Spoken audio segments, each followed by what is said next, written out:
Hi friends, எல்லாருக்கும் வணக்கம். இன்றைக்கி வந்து கோதுமை வச்சு ஒரு ஸ்நாக்ஸ் ரெசிபி தான் பார்க்க போகிறோம். ஈவினிங் டைமில் சுட சுட செஞ்சு சாப்பிட்லாம். அதுக்கு வந்து நான் ஒரு கப்பு கோதுமை மாவு, 5 ஏலக்கி பழம் எடுத்திருக்கேன். நீங்கள் பச்சை பழம் கூட எடுத்துக்கலாம். அதுக்கப்புறம் ஒரு முக்கால்லேருந்து ஒரு கப்பு வரைக்கும் நம்ம வந்து நெசுக்கிய வெல்லம் எடுத்துக்கலாம். இதை வந்து கொஞ்சமாக தண்ணி சேர்த்து கரைச்சி எடுத்துக்கிறேன். இப்போ நம்ம எடுத்து வச்சுருக்க கோதுமை மாவில் அரைச்சி வச்ச வாழைப்பழத்தை நம்ம சேர்த்துக்கலாம். சேர்த்து இது கூடவே வந்து பார்த்திங்கன்னா ஒரு 2 ஏலக்காய் வந்து நசுக்கி போட்டுக்கோங்க. ஏலக்காய் தூள் இருந்தாலுமே சேர்த்துக்கோங்க. இது கூட கொஞ்சமாக வந்து சோடா உப்பு சேர்த்துக்கலாம். அதாவது சோடா மாவு சேர்த்துக்கிறோம். கொஞ்சமாக உப்பு வந்து ஒரு பிஞ்ச் அளவுக்கு உப்பு சேர்த்துக்கலாம். சேர்த்து இது கூடவே வந்து நம்ம கரைச்சி வச்ச வெள்ளைப்பாகு சேர்த்து நல்லா வந்து மிக்ஸ் பண்ணி எடுத்துக்க போகிறோம். இந்த வீடியோ ஃபுல்லாக பார்க்குறதுக்கு முன்னாடி நம்ம சேனலை நிறைய பேர் சப்ஸ்கிரைப் பண்ணாமல் பார்க்குறீங்க. சப்ஸ்கிரைப் பண்ணிவிட்டு பாருங்கள். அப்போ தான் எங்களுக்குமே வந்து சப்போர்ட் கிடைக்கும். இப்போ இந்த மாவை நல்லா கரைச்சோ இல்லைனா இந்த மாதிரி ஒரு மிக்ஸி ஜாரில் நம்ம நைஸாக அரைச்சி சேர்த்துக்கலாம். தண்ணி வந்து இது கட்டியாக இருந்துச்சுன்னா கொஞ்சமாக தண்ணி சேர்த்து நல்லா கலந்து எடுத்துக்கோங்க. இதில் வந்து நம்ம இப்போது பொடிசாக நறுக்கிய முந்திரி தான் சேர்க்க போகிறோம். உங்கள்கிட்ட எந்த ட்ரை ஃப்ரூட்ஸ் இருக்கோ அதை சேர்த்துக்கோங்க. இப்போ நான் பொடிசாக நறுக்கிய முந்திரி சேர்த்துக்கிறேன். சேர்த்து நல்லா கலந்து இது ஒரு பக்கம் இருக்கட்டும்.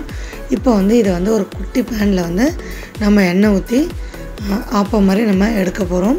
பாருங்கள், நல்லா எண்ணெய் தாராளமாக ஊற்றிக்கோங்க.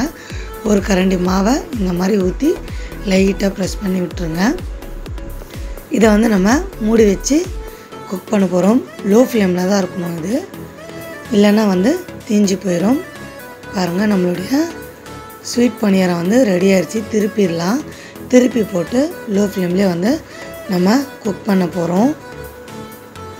நம்ம ஃபாஸ்ட்டில் வச்சு பண்ணோம்னா உள்ளே வேகாது.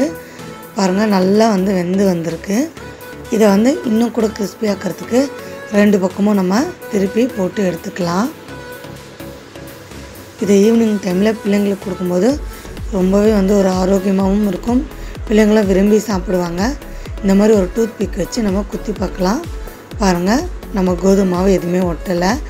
இருந்தாலும் இதை 2 தடவை இன்னும் கிறிஸ்பியாக ஆகிறதுக்காக திருப்பி போட்டு எடுத்துக்கிறேன். இப்போது இதை இன்னொரு தடவை மூடி வச்சு நம்ம எடுத்துக்கலாம். அவ்வளோதான். இப்போ ஓப்பன் பண்ணி எடுத்தால் சூப்பரான ஸ்வீட் பணியாரம் ரெடி ஆயிடுச்சு.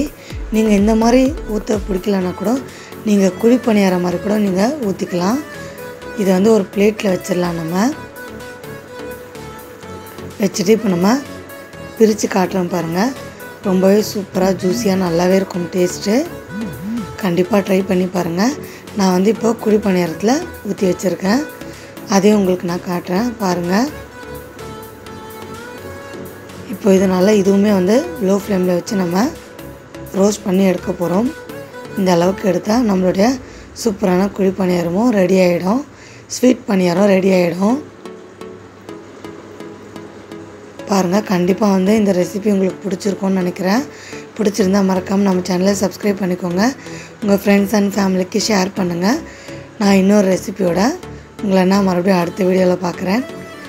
Bye friends.